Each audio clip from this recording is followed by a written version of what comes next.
राजद के एसटी/एससी प्रकोष्ठ के पूर्व प्रदेश सचिव शक्ति मलिक की गोली मारकर हत्या कर दी जाती है। यह हत्या सुबह करीब 6:30 बजे उनके घर में घुसकर गोली मारकर की जाती है। हम आज खास तौर से इस मामले को समझने के लिए शक्ति मलिक के घर पर आए हुए हैं और हम समझने की कोशिश कर रहे हैं कि आखिर जो भी हत्यारा है, जो भी अपराधी है, उन्होंने इस घटना को किस तरह से अंजाम दिया है। हमारे साथ अभी मौजूद हैं शक्ति मलिक के पिताजी, जो अभी बता रहे थे कि किस तरह से जो भी अपराधी है, गोली मारने वाले हैं, वो यहाँ तक पहुँचा और घर में घुसकर किस तरह से गोली मारी। ये हम आपसे सबसे पहले हम जानना चाहते हैं कि आप ये बताइए कि ये जो घटना हुई है, ये सुबह कितने बजे घटना है? 4 बजे वो घर में केवाड़ी तोड़ के टट्टी का तड़प गया और लोहा का गेट का जो है वो भी तड़प के चला आया। आके बाथरूम वाला में, बाथरूम का केवाड़ी खुला हुआ था, उसमें आके तीनों घुस गया। तीनों घुस के बैठ गया और खिड़की और बाथरूम का घर का गेट का सामना सामने होता है। मेरा कन्या बोला कि देखिए बाबूजी ऐसे ऐसे हुआ है। तो हम तो सरकार का काम करते हैं, हम कोर्ट कमिश्नर का जोखते हैं जाके सर्किट हाउस में। वहाँ हमको कन्या ने आके बोला कैसे कैसे क्या हुआ। मेरा कन्या ने हमको बताया कि ऐसे ऐसे बाबूजी आया, ऐसे ऐसे ऐसे किया, ऐसे ऐसे ऐसे आया। 3 आदमी घर में डूब गया और एक गोली मारा तो दीवार में चला गया बाबूजी, और दूसरा तो तब तीनों पकड़ के पटक दिया घर में और तड़ातड़ 3 को गोली मार दिया और हमको कुंडा से माथा में मार दिया बाबूजी। तो हम गिर गए। तो हमने पूछा, इस तो राजनीतिक से पहले से तुम कह रहे थे कि छोटा को कुछ देख नहीं चाहता है, कितना गरीब को तो घर उजाड़ के खा गया, आधा मकान भी बनाता है गरीब का, आधा मकान तो नहीं बनाता है, खा लिया जाता है। मेरा बेटा जो सब बोला है बाबूजी, हमने जाके भेपर और कोरोना के जितना कपड़ा तपड़ा है, जितना हमको पट्टी उट्टी है बाबूजी, हम सब दिए और हम सब के लिए लड़ रहे हैं। ये आपसे जानना चाह रहे हैं कि आपने कहा कि दीवार कूद करके जो भी हत्यारा है आया और इस रूम में वो बैठा हुआ था। ये जानकारी आपको किन से मिली? हमारा कन्यान से मिली। उस समय घर में और कौन कौन लोग थे? मेरा कन्यान था, मेरा बेटा था, 3 गो नाती पोता था, एक ड्राइवर था। हमको तो कमिश्नर साहब ही हम वहाँ दिया है, वहाँ पर भी हम जोखते हैं। अभी 5-7 बरस से रह रहे हैं। मेरा पत्नी भी था साथे में, इसीलिए हम यहाँ से दे दी कि बाल बच्चा सब खाओ पियो। हम नौकरी भी करते हैं, इधर भी है तुम रहो। ये जो जानकारी है आपको कितना बजे मिली कि इस तरह घटना हो गई है? करीब सर 8 बजे के लगभग हमको घर पर कर। आज जब आप आए तो क्या देखे आप? तो हम आके देखें कि समुच्चा ये लोग सही में गोली वोली मार के ये लोग ऐसा किया है। तो बोला कि हमारा हत्या करने वाला एक दफे ले गया था विधानसभा में, जो उसको टिकट देने की बात थी। तो बोला तक हम टिकट देंगे, तुम अपना फील्ड जमाओ। तो फील्ड तो ही जमा लिया। जब बोला बाबू जी हम फील्ड जमा लिए, हमको टिकट आज मिल जाएगा। हम हाथ मिलाए, आप देखें ना टीवी में। हम बोले हाँ देखें, बहुत बढ़िया बात है। मगर बेटा ये सब नेतागिरी में जानते हो, आदमी को जान से हाथ धोना पड़ता है। हम नौकरी करते करते यहाँ चल गए हैं, नौकरी करते हैं, 2 पैसा उसी में खा के हम गुजारा करते हैं। सरकारी हरिजन दो मेहतर को तो आगे बढ़ने नहीं देगा बेटा। आज से क्या 1 करोड़ बरस भी हो गया होगा, मैं 2 हरिजन और निर्दय दलित पार्टी को आगे ना उठने दिया है नेता ने, ना उठने देगा। अच्छा ये बताइए कि ठीक है, आप जो कह रहे हैं वो आपकी बात में भी सच्चाई हो सकती है, लेकिन हम ये जानना चाह रहे हैं कि जब पुलिस आई तो आप उस समय यहाँ मौजूद थे? हाँ, पुलिस आई उस समय हम मौजूद। तो यहाँ क्या सब, पुलिस को क्या सब मिला? यहाँ पर ये मिला 3 नट मिला और गोली मिला। हाँ, हमारे सामने में किया सील। उसके बाद हॉस्पिटल ले गए, एक्सरे करवाए। उसके एक्सरे कराने के बाद वहाँ से लेके चल गए पोस्टमास्टम में जाके, वहाँ भी ऑपरेशन में गोली नहीं निकला।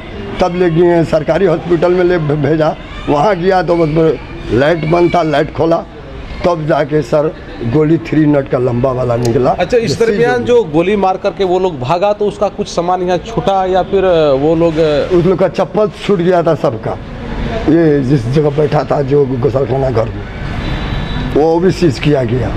यानी कि वो लोग जो प्लान बना करके आया तो पहले आपका ये जो बाथरूम है इसमें घुस करके वो बैठा हुआ देख रहा था, हाँ। वॉच कर रहा था, शीशा से वॉच कर रहा था। सामना सामनी पड़ता है। इस बीच आप लोग के घर से कोई बाथरूम नहीं आया? नहीं, उसमें तो बाथरूम नहीं आया था।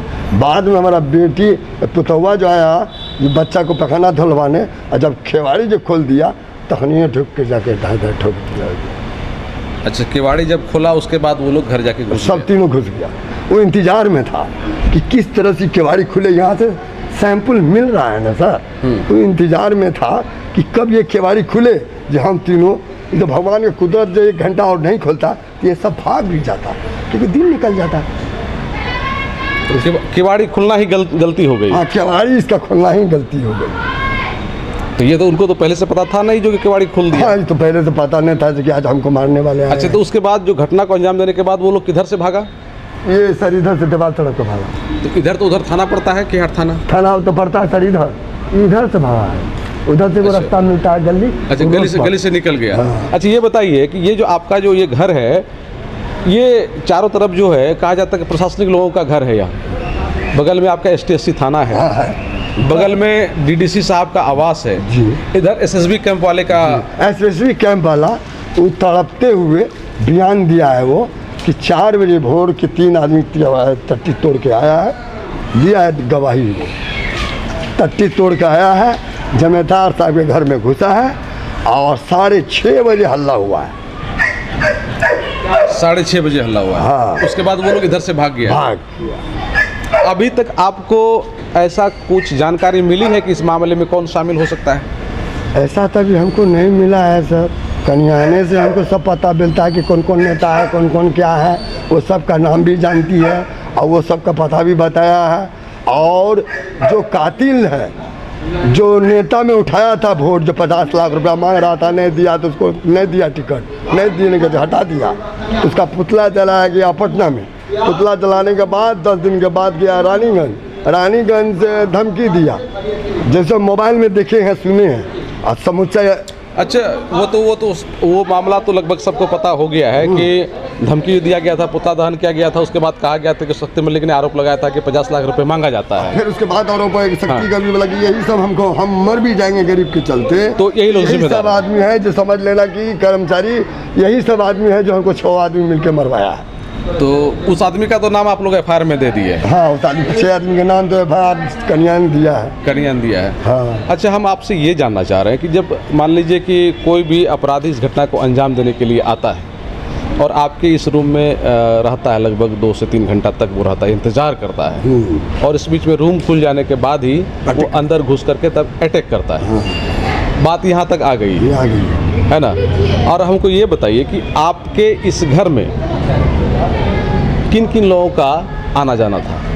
ये तो सर उधर तो नहीं था, हमारा डोमे में तो सब आता था पहले। जब से नेतागिरी मेरा बेटा करने लगा है तब बाहर का आदमी सब भी आने लगा, नेता सब। आपके जो बेटा शक्ति मलिक था, उसका जो सबसे करीबी दोस्त है, हाँ, उसका नाम जानते हैं आप? उसका नाम तो हम नहीं जानते, उसका कन्यान जरूर जानता हूँ। कन्यान जानता है? हाँ। अच्छा, आपको ऐसा लगता है कि जब तक उसको सही लोकेशन नहीं मिला हो, हाँ, तब तक नहीं हो सकता है। अब जब तक सही उसको लोकेशन नहीं मिला है तब तक तो वो अंजाम दे नहीं सकता है। और ये सही लोकेशन कौन दे सकता है? जो जानता है वही दे सकता है। हाँ, जो जानता है, जो नेतागिरी में जो सब उसको टिकट नहीं दिया, पैसा मांग रहा था नहीं दिया, वही सब मिलकर। जिस आपका जो घर का जो लोकेशन है, यहाँ बाथरूम है, सामने में गेट है, वो खुल जाएगा, फिर घटना को अंजाम देना है, इस तरह की जो बातें, आपका जो घर का जो चारों एरिया है, कहाँ कहाँ क्या है नहीं है, ये तो वही उसी आदमी को पता हो सकता है कि जो आपके घर में आता जाता है। हाँ, जो पहले से हमारा शक्ति का घर में जो दोस्त सब आता होगा, वही दोस्त सब एरिया बता के उसको टारगेट बताकर ऐसा काम हुआ। अच्छा, ये जानकारी मिली कि वो लोग मुंह ढक के आया था? हाँ, वो तो जीन्स पैंट था, मेरा कन्यान बोलता है जीन्स पैंट था, और मुंह में लाल रकम का गमछा लगते हुआ था। तो मुंह में अगर ढक कर के आया है तो इसका मतलब क्या हो सकता है? इसका मतलब हम लोग ये निकाल सकते हैं कि हो सकता है कि आपके परिवार के लोग उनको पहचानते हों, तो वो चाहता है कि हमको नहीं पहचाने, इसलिए वो चेहरा को ढक लिया। ये बात तो सही है। तो इसका मतलब हुआ कि हत्यारा वो आदमी है जो कि आपके घर के परिवार के लोगों को पहचानता है और परिवार के लोग भी उनको पहचानते हैं। अब नेतागिरी में तो बहुत आदमी आता है, अच्छा खराब सब आता है, अब किसको पहचाना अच्छा, जाए? तो जितना लोग आते थे तो क्या सारे लोग तो घर में आपका आना जाना तो नहीं था? वो ऑफिस बना हुआ है वहाँ भी आता जाता बहुत रहता था, 10 तो इधरों चलाता था, आता था। आता है तो दस उसी इधरों आता उसी होगा। क्रम में ये सब हुआ है। वो टारगेट तो आने जाने क्रम में ये लोकेशन ले लिया है, लोकेशन ले ली। उसके बाद ही घटना को अंजाम दिया गया है। एक दिन धमकी भी दिया था, सुनते हैं मोबाइल में, अच्छा कालू पासवान जो है, अच्छा, कालू पासवान। कालू पासवान जो है वही रुपया मांग रहा था। कालू पासवान जो है हमारा बेटा, अच्छे मोबाइल में जो हम देखे हैं उसी के बराबर बोल रहे हैं। कालू प्रसाद धमकी दिया है, कहाँ है रे शक्ति? तो कहता है कि मेरा बेटा, अरे कहा तुम भाई घुसा रहे हो, तुम कहाँ हो अभी? हम तुमको माता हमको खराब है। तब करे कि ना शक्ति बोला, अरे भाई कहा इतना तुम घुसा रहे हो भाई, हम वहीं रानीगंज में हैं, तो हम अभी आते हैं, देखो हमको माथा मत खराब करो। नहीं माथा खराब, 3 गोली मारेंगे तुमको कमाड़ में। सर उसमें हम व्हाट्सएप में हमारा कन्या भेज दिया। अच्छा, कालू पासवान ये बोला था? हाँ अच्छा। उसका रिकॉर्डिंग। अच्छा, शक्ति मल्लिक कौन है आपका, बताइए? मेरा बेटा है मजला। मजला बेटा है। क्या नाम है आपका? मेरा नाम अशोक जमेदार मेहता। हम थोड़ा आपको ये बताना चाहते हैं कि जो इनके पिताजी का कहना है कि ये देखिए ये बाथरूम है, और इनका कहना है कि करीब सुबह में 3 से 4 बजे के आसपास जो भी हत्यारा है वो इसमें आकर के छुप करके बैठ गया था, और इसको लगा करके, इसको गेट को लगा करके, ये जो खिड़की है जो आगे से दिखाई नहीं पड़ता लेकिन पीछे से अंदर से आप देख सकते हैं, इधर से देखा है। और जैसे ही गेट खुली है, गेट खुलने के बाद इस घटना को अंजाम दिया गया है। तो उसके बाद जब जानकारी मिली तो बहुत सारे लोग आए और बात फैलती चली गई, लेकिन जहां घटना को अंजाम दिया गया है उस जगह को आपको हम दिखाना चाहते हैं। इस चीज़ को आप देखिए, ये गेट है, और ये गेट जो है हम दिखाना चाहते हैं आपको कि ये बाहर से भी इसमें लॉक करने का सिस्टम है और अंदर से भी लॉक करने का सिस्टम है, और कोई भी व्यक्ति तब तक बाहर नहीं निकल सकता है, अंदर नहीं आ जा सकता है जब तक कि इस गेट को नहीं खोला जाए। और जैसे ही गेट खुल जाती है और वो हत्यारा अंदर घुस जाता है। अंदर घुसने के बाद यहाँ आता है और यहाँ से सीधा, अब देखिए एक गेट और है, एक गेट ये है, और इस गेट को खोला जाता है। इस गेट को खोला जाता है, यानी कि ये गेट खुला हुआ है पहले से, बच्चा को पखाना पिलाने का। ये गेट खुला हुआ है। और यहाँ आने के बाद जो शक्ति मल्लिक है, ये उनका बेड है, और यहाँ बैठकर वे अपने बच्चों को दूध पिला रहा था बोतल से, और उनकी जो पत्नी थी वो बाहर गई हुई थी, बच्चा को पखाना, और कहा जाता है कि बच्चा ने पैखाना कर दिया था तो उसकी सफाई करने के लिए वो बाहर गई हुई थी। और इसी बीच गेट खुल जाता है, और गेट खुलने के साथ ही वो लोग जो हत्यारा है वो यहाँ आते हैं और उनको गोली मारी जाती है। गोली मारने के बाद एक निशान यहाँ आप देख सकते हैं, ये जो निशान है ये गोली की है। इस पे लगने के बाद गोली वहाँ से छिटक कर दूसरी तरफ चला जाता है, लेकिन 3 गोलियाँ उनको मारी जाती हैं। और इस बीच में एक यहाँ देसी कट्टा बरामद होता है, और उसके बगल में जस्ट खोखा रखा हुआ होता है। अब पुलिस इस बात का तहकीकात कर रही है कि वो जो देसी कट्टा वहाँ था वो किसका था। क्या अपराधियों ने जिन्होंने गोली मारी, गोली मारने के बाद वो कट्टा को यहाँ छोड़ करके भाग गया, या फिर झपटा झपटी हुआ, शक्ति मल्लिक से जो झपटा झपटी हुआ या फिर जिस तरह का विवाद हुआ उस क्रम में उसका छूट गया, या फिर एक तीसरा पक्ष ये हो सकता है कि शक्ति मल्लिक को ये आभास हो कि उस पर हमला हो सकता है। वो पहले से मीडिया में इस बात को कह रहा था, तो हो सकता है कि वो अपनी सुरक्षा के लिए खुद भी रखा हो हथियार, तो वो हथियार वहाँ गिर जाता है। अब पूर्णिया एसपी ने फॉरेंसिक टीम को मंगा करके जांच करवाना प्रारंभ कर दिया है। फॉरेंसिक टीम आई हुई थी और यहाँ से उनको जो भी साक्ष्य मिला है वहाँ से लेकर के गई है। उसके बाद हम लोग यहाँ आए हैं ताकि फॉरेंसिक टीम को जो कुछ भी लेना था वो ले लें, उसके बाद हम लोग इसका कवरेज करें ताकि उनको जांच में कोई दिक्कत नहीं हो, ताकि कातिल तक सही तरीके से पहुँचा जा सके। तो अब उस जो खोखा था और जो देसी कट्टा था वो पुलिस के पास है। उसकी जांच हो रही है, उस पर प्रिंटिंग किसका आता है ये भी जांच का विषय है। पुलिस जांच करके ये खुलासा कर लेगी कि उस पर किसका हाथ का निशान है, उसके बाद जांच आगे बढ़ेगी। लेकिन इस बीच हम अब शक्ति मल्लिक की जो पत्नी है, हम उनसे बात करना चाहते हैं कि आखिर ये सब जो घटना हुई वो कैसे हुआ, उसके सामने में हुई है। क्योंकि उनके पिताजी को जो बातें कही गई उन्होंने वही बातें बताई, लेकिन शक्ति मल्लिक की जो पत्नी है खुशबू देवी, उनके सामने ये घटना घटी है। उनके सामने जब घटना घटी तो वो ज़्यादा बेहतर तरीके से बता सकती हैं कि इस मामले की सच्चाई है क्या। हम उससे अब संपर्क करने की कोशिश करते हैं कि उन्होंने उस वक्त क्या क्या देखा। हमारे साथ मौजूद हैं शक्ति मल्लिक की पत्नी खुशबू देवी, जो कि उस वक्त इसी जगह पे मौजूद थी और इनके सामने घटना घटी है और जो अपराधी है, जो आरोपी है, जो हत्यारा है, वो गोली मार करके यहीं से भागा है। इनके सामने घटना घटी। अच्छा, आपसे हम जानना चाह रहे हैं कि उस दिन जब आप यहाँ थे तो कैसे लोग आया और क्या सब हुआ? हम वहाँ अपने बच्ची का बाथरूम साफ करके अंदर आए, अपनी बच्ची को पैंट पहना रहे थे। मेरा पति मेरा छोटका वाला लड़का को दूध पिला रहा था। इतने देर में उधर से नकाबपोश 3 नौजवान आया, बस गोली मार के बस भागते रह गया। हम लोग को अंदर में बंद कर दिया। तो आप उनको बचाने की कोशिश किए कि नहीं? बचाने का कोशिश किए, खूब चिल्लाए भी, उसको पकड़ने का भी कोशिश किया था। हमको भी कुंडा से मार के उधर धक्का मार के हटा दिया और गेट लगा के भाग गया। वो आपको बंद कर दिया? जी, हमको बंद कर दिया। अच्छा, आपको कुंडा से मारा? कहाँ मारा आपको? माथा में मारा है यहाँ पे। अच्छा, आप तब गिर गए होंगे या फिर गिर गए? शोर मचा रहे थे आप? शोर मचा रहे थे, फिर उधर से गेट लगा दिया। तब मेरा ड्राइवर आया, तब गेट खोला, तो हम बाहर से आदमी सबको बुला के लाए, तब अपना पति को उठा के हॉस्पिटल ले गए। अच्छा, ये भी कहा जा रहा है कि जिस तरह से अभी आपके जो ससुर जी हैं उन्होंने समझाया हमको कि वो लोग करीब 3 बजे या 4 बजे के आसपास अंदर में आया और आपका जो बाथरूम बाहर में है उसमें छुप करके वो लोग बैठा हुआ था। तो आपको क्या लगता है कि ये बात सही है? ये बात सही हो सकती है, लेकिन उसमें 3 वो चप्पल भी बरामद हुआ है मेरा बाथरूम से।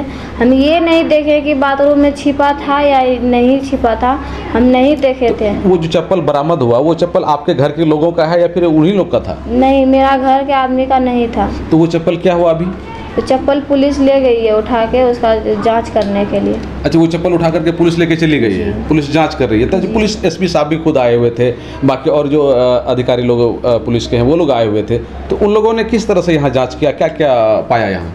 जांच किया, यहाँ से वही चप्पल सब मिला और हथियार कुछ मिले हैं और भी कुछ सामान सब मिले हैं, और तो एसपी साहब ले गए हैं जाँच के लिए। अच्छा, ये बात बताइए कि आप कह रहे हैं क्या कि हथियार जो है उठा करके पुलिस ले गई, वो जो हथियार यहाँ गिरा हुआ था वो हथियार किसका था? वो हथियार जो गोली मारने आया था अपराधी का ही था वो हथियार। तो वो हथियार वहाँ जान करके छोड़ के चला गया या फिर कोई बात हुई जो उसको छोड़ना पड़ गया हो? जान के तो नहीं है छोड़ा होगा, उसको भागने के समय में ही गिर गया होगा उसका हथियार। अच्छा, भागने के समय में गिर गया उससे? उनको लग रहा था कि हम भागे जल्दीबाजी में, तो उस जल्दीबाजी में वो अपना हथियार छोड़ करके जल्दीबाजी में भागने से। अच्छा, आपके पति जो शक्ति मल्लिक थे तो वो क्या क्या शिकायत करते थे कि क्या क्या प्रॉब्लम है उसको? प्रॉब्लम उसका राजनीतिक से ही था। राजनीतिक से वो रानीगंज से चुनाव लड़ना चाहते थे। कुछ नेता को उसका अच्छा नहीं लगा, इसीलिए उसका साजिश करके राजनीतिक के तहत उसका मर्डर करवा दिया गया। अच्छा, इसमें कौन कौन लोग शामिल हैं? आप लोगों ने, आपने बहुत लोगों का नाम लिया है, कौन कौन आपके मुताबिक शामिल है इसमें? इसमें तेजस्वी यादव शामिल है, तेज प्रताप है, अनिल कुमार साधु है, कालो पासवान है, मनोज पासवान है और सुनीता देवी है। अच्छा, ये तेज प्रताप, तेजस्वी यादव, ये कौन है? ये लालू यादव के बेटे हैं। अच्छा, उन लोगों की तरफ से भी धमकी शक्ति को दिया गया था? जी, वही लोग धमकी बार बार कालो पासवान के द्वारा दिलवाया जा रहा था, वो लोग भी दे रहे थे। उन्होंने टिकट के बदले 50 लाख रुपया की मांग की थी। मेरे पति ने नहीं देने पर उसका विरोध किया, इसीलिए उसने साजिश करके मेरा पति का हत्या करवाया। अच्छा खुशबू जी, आपसे एक बात और जानना चाहते हैं कि शक्ति मल्लिक का जो रूटीन था सुबह उठने का, वो कितने बजे का था? कितना बजे पर आया उठता था? रोज सुबह 9 से 10 से 11 से 12 तक में उठ जाते थे रोज। डेली 9 से 10, साढ़े 10 तक उठ जाया करता था, लेकिन उस दिन वो 6:30 बजे ही उठ गया। उस सवेरे उठा, मेरे बच्ची लेटरिन की थी, हमको उठाने के लिए उस सवेरे उठ के हमको बोल रहा था कि जाओ बच्ची का बाथरूम साफ़ कर देना।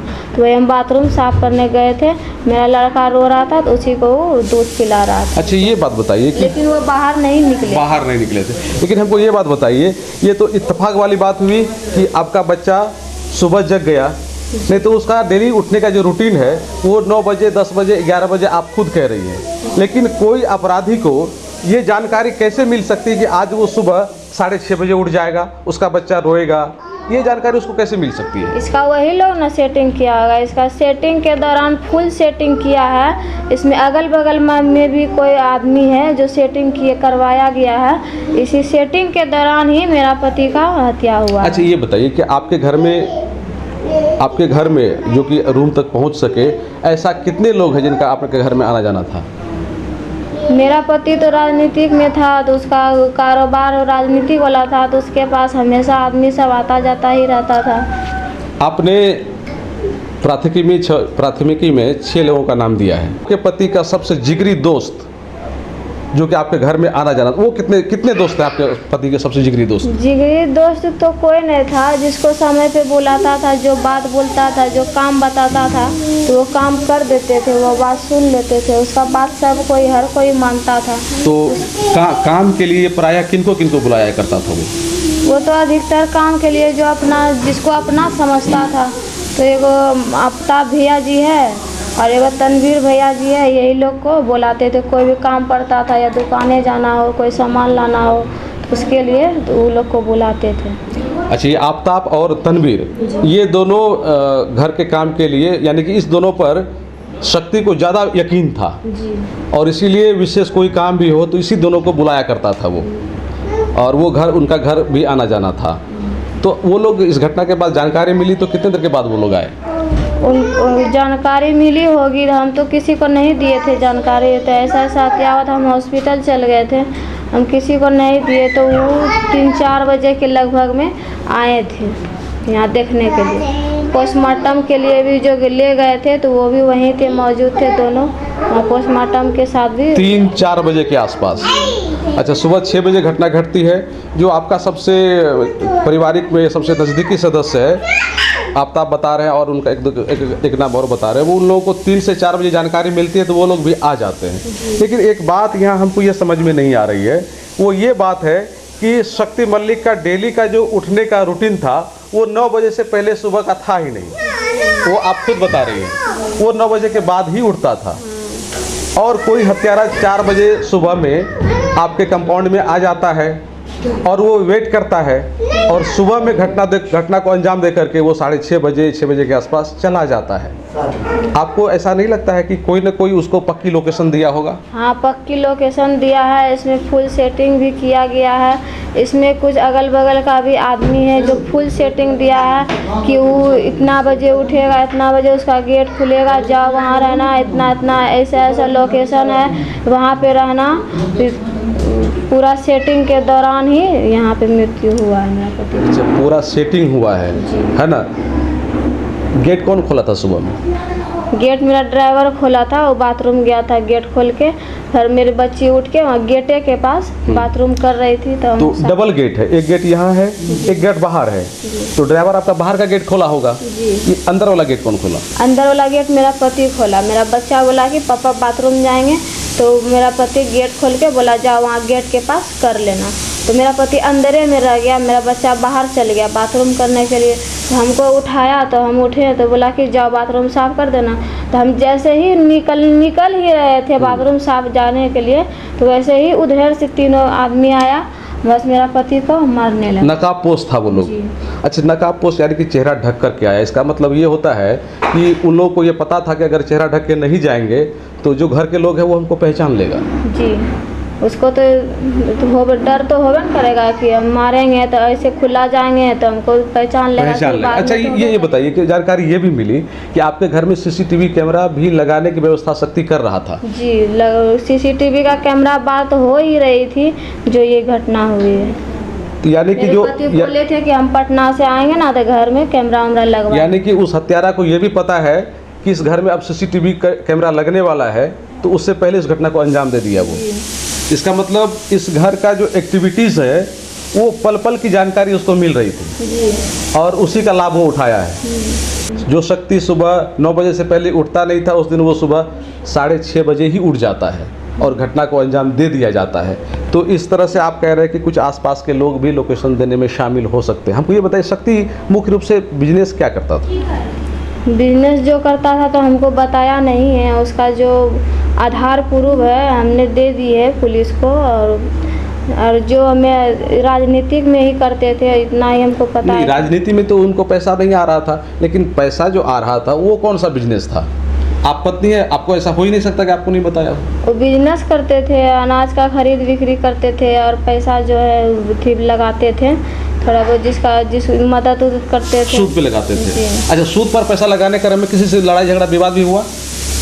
विवाद तो हुआ है। वो क्या कहता है उसको, रीता देवी जो है वही एक बार केस की है पैसा के मामले में, तो उसी से हुआ। वो तो आपके यहाँ नौकरानी थी, लेकिन जो सूद पर लगाने से किससे झगड़ा विवाद हुआ? सूद पे लगाने में तो किसी से नहीं हुआ है। उसमें किसी से नहीं हुआ है। तो क्या लगता है कि ये कुछ तीसरा मामला है? वो सूद का मामला इसमें नहीं है? नहीं है, पैसा का लेन देन में इस बार कोई मामला नहीं है। राजनीति के थ्रू मेरा पति का हत्या हुआ है। अच्छा, सोच समझ करके राजनीति के चुनावी मुद्दा के कारण आप क्या चाह रहे हैं कि इसका जो है जो भी हत्यारा है उसको किस तरह की सजा का मांग कर रहे हैं?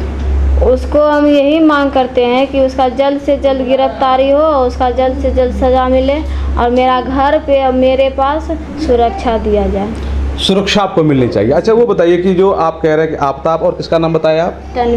तनवीर, ये लोग अभी आसपास यहाँ आ रहे हैं या नहीं आ रहे हैं ये लोग? हाँ, आते हैं रोज। हमको जो काम पड़ता है हम उसको बराबर बुलाते हैं, वो आता है। जब भी बुलाते हैं वो आ जाता है। अच्छा, पुलिस उनसे भी पूछताछ की है? नहीं, अभी नहीं की। अभी नहीं की। प्रत्येक हम लोग बहुत ही आहत हैं, पूरे भारतवर्ष के डोम आहत हैं। ये हमारे शक्ति मलिक को हत्या हुई है, इसमें हम लोग टीवी के माध्यम से हमको पता चला। हम एक शोषित डोम महासंघ के कार्यकर्ता हैं, राष्ट्रीय अध्यक्ष हैं। पता चली तो हमको भागे हुए आए हैं पूर्णिया में। सारे लोगों से भी पता किया है इनके बारे में। एकदम सारे लोग दुखी हैं, आहत हैं, पूरे भारतवर्ष के डोम आहत हैं। और ये पहली नहीं है, हमारे दलितों पर अत्याचार, हमारे खासकर डोम पर अत्याचार। इससे पहले कह दूं, यही सरकार के दरमियान हमारे जो हैं मधुबनी जिला बिहार के जो हैं भवानीपुर डोम चौक, वहाँ पर हमारे जो 18 डोम परिवार का घर 17 ब्राह्मणों ने लूट लिया, तोड़ दिया गया, रेप केस लगाया गया, जिनके हम वहाँ पर जो हम लोग अपील किए हैं। अच्छा, आज से ये कब की बात है? हिसाब नहीं, ये 2017 की बात है। 2000 वर्तमान सरकार के शासन जी जी जी जी। एक तरफ आरजेडी के जो नेता हैं जी, तेजस्वी यादव, तेज प्रताप यादव, उनको आरोपी बनाया जा रहा है जी। दूसरी तरफ जो वर्तमान सरकार है उनका तंत्र है और उनके तंत्र में रहने के बावजूद भी इस तरह की घटनाएं हो रही हैं। आप किनको जिम्मेदार मानेंगे? सर, हम इसके जो वर्तमान सरकार है इसलिए उनको हम जिम्मेदार मान रहे हैं कि उनके सत्ता में आसीन हैं। इनके ताल में जो है हमारे डोम पर अत्याचार हुआ है, उसको एकदम सुध नहीं लेते हैं। साथ साथ हमारे शक्ति मलिक जो हैं, एक ऐसे प्रशासन के चार तरफ घेरा लगा हुआ ना, इतने पहरे के बीच जो हत्या किया है, इनको राज्य सरकार जो है, इनके बहुत शर्म की बात है। और इन पर सारा दोषी हमारे प्रशासन पे हम कहते हैं कि कैसे हिम्मत हुआ, कैसे साहसी इनको साहस बना, किनके कहने पर हत्या हुआ है, इसके बीच में गोली मारे गई है। कितना साहस! इस साहब हम जानते हैं जो डोम है, डोम के लिए कुछ नहीं कहे, जहां मारना मार दो। ये पूरी तरह से प्रशासनिक एरिया है ये जी, और बीच में इस घटना को अंजाम दिया जाता है। आपको लगता है कि प्रशासन को सीधी चुनौती है ये इस तरह से? बिल्कुल, प्रशासन को पूरा सर मारना चाहिए। यहाँ का जो प्रशासन है उनको पता होना चाहिए, सबसे पिछड़े, सबसे दलित ये डोम समुदाय है। आज हम लोग को कोई सूद लेने वाला नहीं है। आज हत्या हुआ है। आप पता होगा तो कुछ दिन पहले सुशांत सिंह राजपूत, जिनका एक रहस्यमय मर्डर हुआ है, पता नहीं क्या हुआ, उसको जांच चल रही है।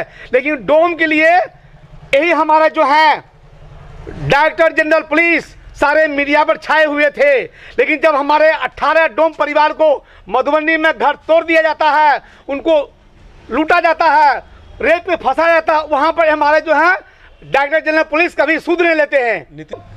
सोसी डोम महासंघ की तरफ से आज हम शपथ लेंगे, आज शक्ति मलिक के परिवार के सामने शपथ लेकर पूरे भारतवर्ष के डोम संगठित होंगे। अगर इनका न्याय नहीं मिला तो बड़ा सा हम आंदोलन खड़ा करेंगे, हम रास्ता पर हम उतरेंगे, जितना गोली मारना है सरकार का मार सकते हैं। की हत्या हुई जी उस दिन यहाँ का जो मेन गेट है कौन खोला था उसको? उसको तो सर हमको आवाज़ जैसे बच्चा पैखाना कर गया, ये तो खुला हुआ था, भाभी गई थी बच्चा को पैखाना कराने, हम तो सोए हुए थे, हमको पता नहीं क्या हो रहा है नहीं हो रहा। भैया भी उस दिन सवेरे उठे थे, उसी दौरान जब गेट खुला हुआ था उसके बाद फिर हमको भैया आवाज़ दे रहे नौकर आएगा ना तब गेट खोलना, तुम अभी सुतो। फिर तब जाके दोबारा हम सो गए, हम बाहर नहीं आए, अपना रूम में जो सुने सो गए। उसके बाद की ये घटना है सर जो हम नहीं देखी। गेट आप खोले थे कि नहीं खोले थे? जी उस समय तो हम खोले थे सर, खोल दिए, बचवा जो है पैखाना किया था लड़की एक टू, भाभी उसी का दुकान धुलवा रहा था, हम फिर जाकर सो गए, पैसा पड़ गया सो गए। अच्छा ये बताइए, शक्ति मलिक जो सो के उठता था जी। उसका क्या रूटीन था उठने का? सर ये हम नहीं बता रहे रूटीन के बारे में। आप ड्राइवर हैं, जैसे कि उठता था ना भैया तो हमको आवाज़ अरे घनश्याम कहाँ है? हाँ सर हम यहाँ। उसका उठने का डेली का टाइम 6:30 बजे था या 6 बजे था या 5 बजे था या फिर कोई टाइम ही नहीं? कोई टाइम ही नहीं था सर उसका उठने का, कभी उठ सकता है। 4 बजे से बच्चा छोटा है ना, जिसने चिल्लाया उस समय नींद टूट गया, उस समय उठ गया।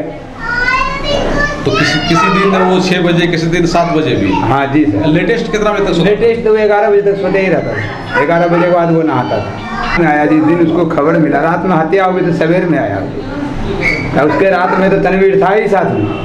तनवीर साथ में ही था? जी सर हम लोग सब साथे में थे। अच्छा गोली चलने की जो आवाज़ आप सुने तो आप दौड़ के इधर आए थे कि नहीं आए थे? इधर नहीं आए थे सर, हम उधर गए थे, देखे वो गेट लगा हुआ था। अच्छा तो वो गेट जो हम धक्का मार के खोले, गेट खोले, वो भाभी वाली गेट, तब बोलता भैया गोली मार दिया। जब देखे तो यहाँ कनपट्टी में गोली, सीना में गोली, वो अटका हुआ। यानी कि जो मार के भागा वो गेट लगा करके भाग गया? जी सर। तब उसके बाद आप उस गेट को खोले? जी सर। तो उसके बाद जो पुलिस आई कितना देर के बाद आई? उसके यहाँ से हम लोग लाश को जो जिसको गोली मारा, हम अगल बगल वाले को भाभी को लेके अगल बगल वाला को उठाए, उठाने के बाद अपना गाड़ी स्कॉर्पियो है उसमें भर के लेके गए हॉक में। अच्छा तुम जिस समय आप गेट खोले वो शक्ति मलिक उसमें उस समय डेड हुआ था कि नहीं? जी नहीं, उसका चल रहा था, नवज चल रहा था। तो कुछ बोल पा रहा था वो? जी नहीं, कुछ बोल नहीं पा रहा था। इस मामले को समझने की ज़रूरत है। इनकी पत्नी शक्ति मलिक की जो पत्नी है खुशबू देवी, उनका कहना है कि शक्ति मलिक का जो उठने का रूटीन था सुबह वो 9 बजे, 9:30 बजे, 10 बजे, 11 बजे यही उनका रूटीन था।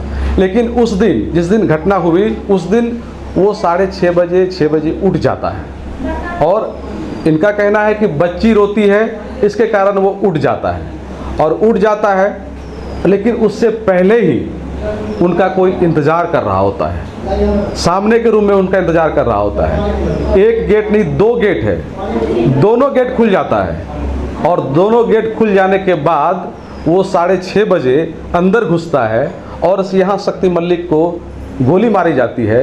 गोली मारने के बाद एक कट्टा यहाँ पड़ा हुआ रहता है और खोखा पड़ा हुआ रहता है। उसके बाद वो यहाँ से भाग जाता है और भागता किधर से है? जिधर की पूर्णिया का के हाट थाना है उसके पीछे से रास्ता है और उस रास्ते से वो लोग आसानी से भाग जाता है। और आपको ख़ास तौर से हम यहाँ बताना चाहेंगे कि ये जो जगह है, अगर इसकी हम चौहद्दी की बात करें तो पश्चिम साइड में एसएसबी का कैंप है, वहाँ बड़ी संख्या में एसएसबी के जवान रहते हैं। पूरब साइड में महिला थाना है और वहाँ ST/SC थाना भी है, वहाँ भी पुलिस के जवान रहते हैं। और इसका अगर दक्षिण साइड जाएं तो वहाँ पूर्णिया के DDC साहब का आवास है, वहाँ भी उनकी सुरक्षा में पुलिस के जवान तैनात रहते हैं। और उत्तर साइड के हाट मेन थाना है और उससे और थोड़ा पश्चिम जाएंगे तो वहाँ जज साहब का आवास है।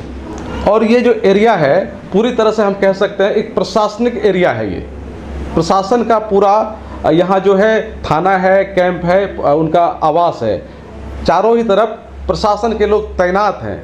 और उस बीच में घुस करके सुबह 6:30 बजे इस घटना को अंजाम दिया जाता है और अंजाम देने के बाद थाना के जस्ट पीछे से जो रास्ता है उससे वो भागकर निकल जाता है। पुलिस अब इस मामले में सीसीटीवी खंगाल रही है, खंगाल कर अपराधियों तक पहुंचने की कोशिश कर रही है। लेकिन एक बात यहाँ समझने वाली ये है कि पूर्णिया एसपी विशाल शर्मा ने इस तरह के मामले का कई मर्तबा सफल उद्भेदन किया है, उनको लंबा अनुभव है और हम उम्मीद कर सकते हैं कि पूर्णिया एसपी निश्चित रूपेण बहुत कम दिनों में इस तरह के मामले का खुलासा वो कर देंगे कि आखिर इस मामले के पीछे की जो सच्चाई है वो क्या है। लेकिन एक सवाल ये बनता है कि क्या इतना जो प्रशासनिक एरिया है, कोई अपराधी इस एरिया में घुस करके सुबह 6:30 बजे घटना को अंजाम दे करके भाग जाता है, ये कैसे हो सकता है? प्रशासनिक लोग आखिर क्या कर रहे थे? अगर सुबह 6:30 बजे गोली चलने की आवाज़ होती है तो जवान के लोगों को तो सावधान रहने की ज़रूरत है। काफ़ी सीसीटीवी कैमरे लगे हुए हैं और उसमें भी अभी तक जो जानकारी मिली है कि उन लोगों का कोई चेहरा उसमें नहीं आया है और जिन्होंने घटना को अंजाम दिया है उन्होंने उस रास्ता को चुना जहां की सीसीटीवी कैमरा लगा हुआ नहीं है। भागने के लिए उन्होंने उसी रास्ते का चयन किया है। तो प्रशासन के लिए एक चुनौती ज़रूर है, लेकिन प्रशासन के लोगों को काफ़ी कुछ सबूत भी मिला है।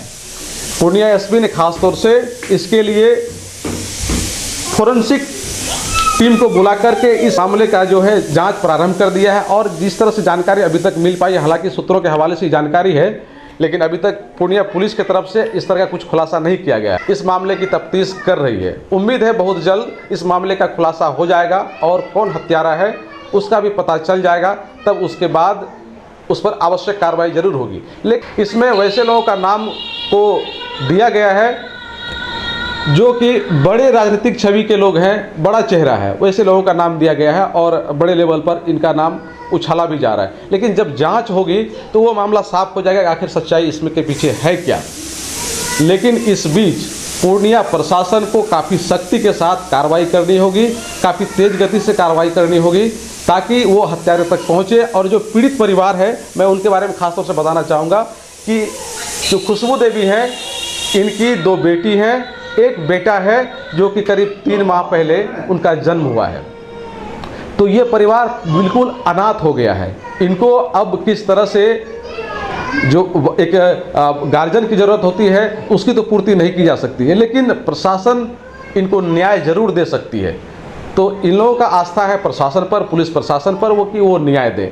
लेकिन जिस तरह से घटना का जो मामला इस सामने में आ रहा है, समझ में आ रहा है, उसमें साफ तौर पर हम ये कह सकते हैं कि इस घटना को जो भी अंजाम दिया है वो इस घर के परिवार के लोगों को अवश्य जानता है और इस लोकेशन को पूरी तरह से जानता है। तभी तो जो व्यक्ति 9 बजे के बाद ही उठता था वो सुबह 6 बजे उठ जाता है और उनके इंतज़ार करने वाले 6:30 बजे घटना को अंजाम देकर सकुशल फरार हो जाते हैं। पुलिस को इस बिंदुओं को भी काफ़ी गंभीरतापूर्वक देखने की ज़रूरत है। खुशियालों के लिए सुमित के साथ मैं संजय कुमार।